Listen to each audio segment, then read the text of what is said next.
You're waiting for a train that will take you far away. You know where you hope this train will take you. Oh, shit. Wrong movie.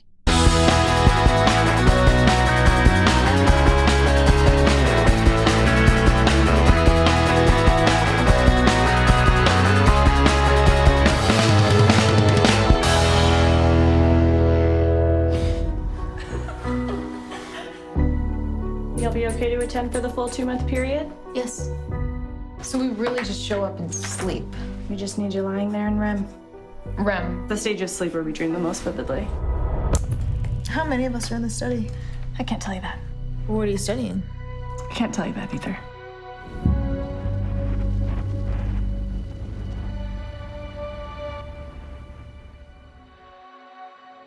Are we ready?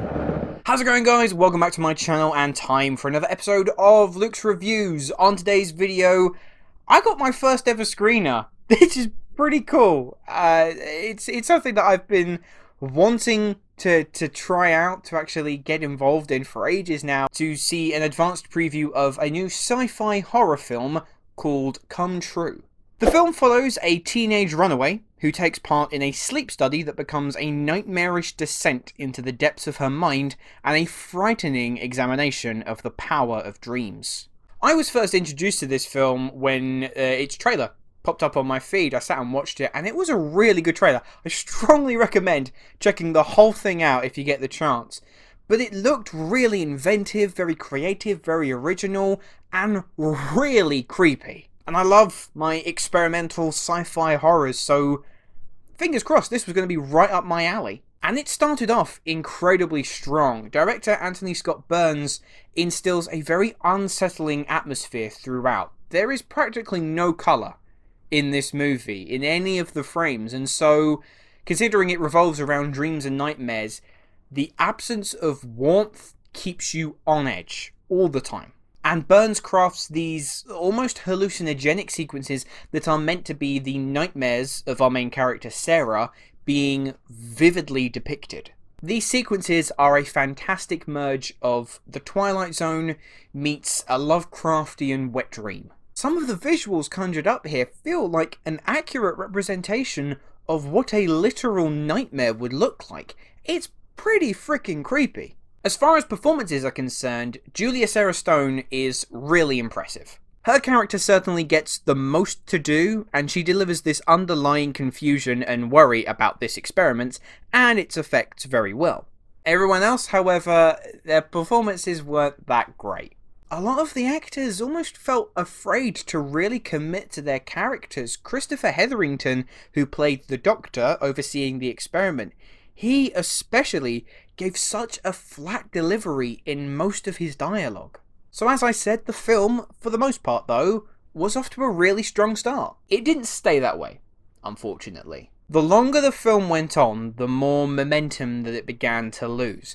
I don't think that this film really made full use of the premise that it had at its disposal. And as such, the story really began to severely derail. There are some very questionable decisions that this movie makes, one of which is a seriously misjudged romance angle that did not work at all. From about the 45-minute mark onwards, the story felt like it was constantly walking into a brick wall.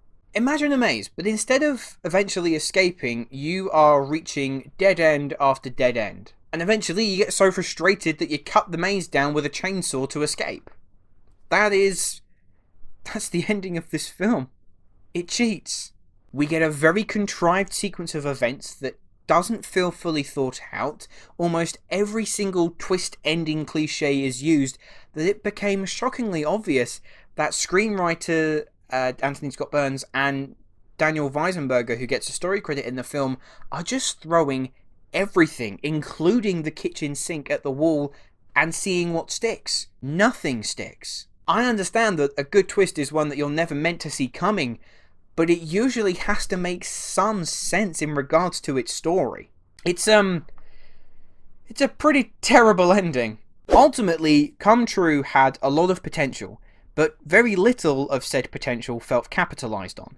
Anthony Scott Burns does a great job as a storyteller, but it's a shame that the story he's telling completely falls apart as the second act rears its head. Now, it's due to be released for digital download on the 15th of March, but in my honest opinion, I'd give it a miss. I'm going to give Come True a 3.5 out of 10. Anyway guys, those are my thoughts on Come True. Let me know, are you looking forward to seeing the film? Is it something that you're interested in? I know I haven't given it exactly the most glowing of recommendations, but I'm interested to know your thoughts about it down in the comments below. And my question to you, what do you think is the worst movie ending? I can imagine a fair few people might put M. Night Shyamalan's The Village in this, and I don't blame you. Anyway guys, thank you so much for watching, and I will see you in the next video. Hello, thank you so much for watching. I hope you enjoyed the video. If you have, make sure to click that like button, and if you aren't already, click that subscribe button too.